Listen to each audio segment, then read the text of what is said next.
ये मुख्यमंत्री है प्रदेश का, उसकी औकात क्या है जिसने ये बात कही है? उसको उठा के आप इसलिए उसको नहीं देंगे, हमें जवाब क्योंकि वो मुख्यमंत्री नहीं है। नहीं, बिल्कुल नहीं, ये मुख्यमंत्री है, संवैधानिक पद पे बैठा एक व्यक्ति है। प्लीज, मुझे भी कहना है इस पे कुछ। रसखान की कविताएं कृष्ण भक्ति को लेकर थी।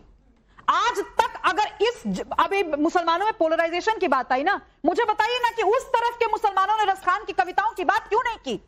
कमाल क्या वो साजिश अरे भाई, हमने की। आप भारत के पूरी दुनिया के अंदर 3 लाख बिलियन हिंदू वोटरों से पूछा गया कि आपको जिंदगी में सबसे ज्यादा भजन 10 कौन से पसंद है? वो बताइए। वो 10 के 10 भजन जो आए, जो 3 लाख वो हिंदुओं ने बताए, वो 10 के 10 भजन मुसलमानों के लिखे हुए थे, म्यूजिक मुसलमानों का था, गाए हुए मुसलमानों के थे और फिल्माए हुए मुसलमानों के थे। इससे ज्यादा तो सर क्या इस देश ने मुसलमानों को सिर आंखों पर नहीं रखा? तो मैं ये जो बात अब यहाँ उठ रही है मुसलमानों वाली, मैं वही तो कह रहा हूँ। मेरी बात तो पूरी हो जाने दीजिए, ये गलत बात है। मैं बात पूरी क्यों नहीं कर पाती हूँ? ये वही चीज है, इसी वजह से मोदी जैसे रिफॉर्मर्स को आकर के चीजें आगे बढ़ानी पड़ती हैं। आप लोग सुनते, हाँ, आपको आप हंस सकते हैं, आप भी नहीं है वो, आप व्यंग कीजिए, आप हंसिए। इस देश की जनता देखिए, मैं एक बात बोलूं भाई दिनेश, मैं एक बात बोलूं, मुसलमानों को क्या राय इख्तियार करनी चाहिए? अच्छा, एक सेकंड, ये जो आप अपनी बात कह रही हैं सुब्रता, इसको दिल में रखिए, मैं लेके आता हूँ आपको दीजिए इस मुद्दे पर, क्योंकि महिला नहीं, मुझे बताइए तवायफों की परंपरा, में बेचारे हिंदुओं की क्यों नहीं सुनते? हिंदू सम्राट मोदी जी हिंदुओं के बारे में क्यों नहीं सोचते? सिर्फ मुसलमानों की परवाह क्यों है उनको? 20 करोड़ मुसलमानों की परवाह है। मैं मुसलमानों के संदर्भ में बात करना चाहता हूं कि देखिए, मुसलमानों को अपने जो है ना प्रायोरिटी को बदलने की जरूरत है। इस मुल्क में 70 साल हमने बेवकूफी की, हमको तालीम से किसने रोका? क्या आरएसएस वीएचपी ने हमारी कनपट्टी पे बंदूक रखी थी कि हम तालीम हासिल ना करें, हम नीट के एग्जाम में ना बैठे, हम जेईई के एग्जाम में ना बैठे? तो मैं समझता हूं, क्या बात कर रही है? वक्फ क्या कर रहा नहीं दिया? वक्फ उतनी प्रॉपर्टीज पे अपॉर्चुनिटी क्यों नहीं क्रिएट कर पाया? क्यों? कुछ आपने कहा गरीब और अमीर मुसलमानों के बीच में, अमीर और गरीब मुसलमानों के बीच में फर्क की बात की गई। बहुत दर्द होता है अमीरों को, बहुत दर्द होता है इस देश के सभी अमीरों को, वो हिंदू हो या मुसलमान हो, कि अमीरों और गरीबों के बीच की खाई की बात मत करो। क्यों नहीं करे कोई बात? नहीं, अब जरा जब हम ओवैसी की बात करते हैं तो ममता बनर्जी के पश्चिम बंगाल की बात भी हो जाना चाहिए। सुब्रता, यूसुफ भाई, और ये होगा। अच्छा, एक मिनट देखिए जरा, ये मुर्शिदाबाद है, सुनिए जरा, नारे जो लग रहे हैं वो सुन लीजिए। रेणु जी सुनिए, संविधान को नहीं मानते और न मानेंगे, नहीं मानेंगे, नहीं मानेंगे, संविधान को नहीं मानेंगे। ये जो तरीका है, आप अपने संविधान को जिसकी कॉपी लेकर आप खड़े रहते हैं, उसकी ओट में आप छिपते हैं, उसी को आप कह रहे हैं कि आप नहीं मानेंगे। असल में आप संविधान को मानते हैं कि नहीं मानते हैं, ये बड़ा सवाल है। और ऐसे लोगों से जब जाके पूछा जाता है तो वो कहते हैं कि आप हमसे देशभक्ति का, हमको देशभक्ति का सर्टिफिकेट देंगे। अभी मैं बॉम्बे में बैठा था, उसमें बहुत सारे मुसलमान वरिष्ठ थे और ये चल रहा था ना अभी जो हो रहा है, जैसे संभल हुआ था, ये आपका नागपुर हुआ, उसके पहले मध्य प्रदेश का। तो मैंने वहां कहा कि मैंने कहा देखिए, अगर कुछ करना है तो मैंने कहा ये एजिटेशन और इससे कुछ नहीं होगा। इसलिए आप जितना भी अगर डेमोक्रेटिक भी करोगे, 10-5 ऐसे अंदर आ जाएंगे, मुसीबत आप पर आएगी। तो क्या करना चाहिए? मैंने कहा या तो सरकार से डायरेक्ट बात करें या कोर्ट का रास्ता इख्तियार करें।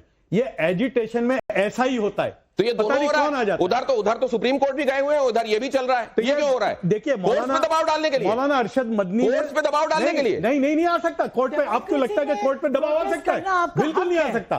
कोर्ट तो चलती है, आप वो कह रहे हैं प्रोटेस्ट करना तो हक है।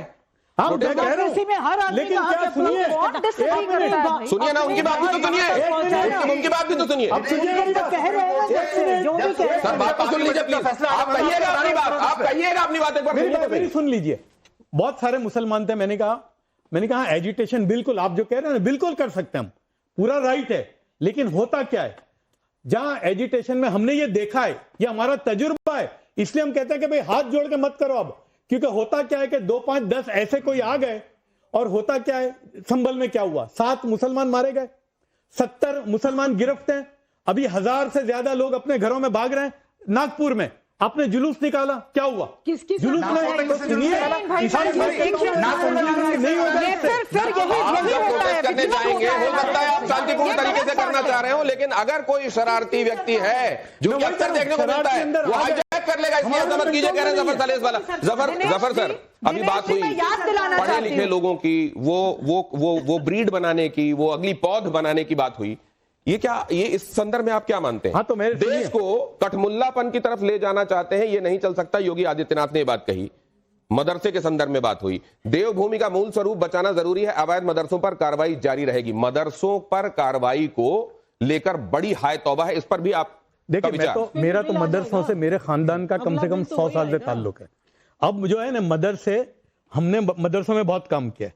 अब एक बार आप ये देख लेंगे प्लीज। आपको क्या लगता है, क्या ये खत्म होने चाहिए? सरकारी फंडिंग बंद होनी चाहिए मदरसों की, या मदरसों को मजबूत करें? नहीं, सुनिए, मदरसे से बेहतर हिंदुस्तान में कोई एनजीओ नहीं है।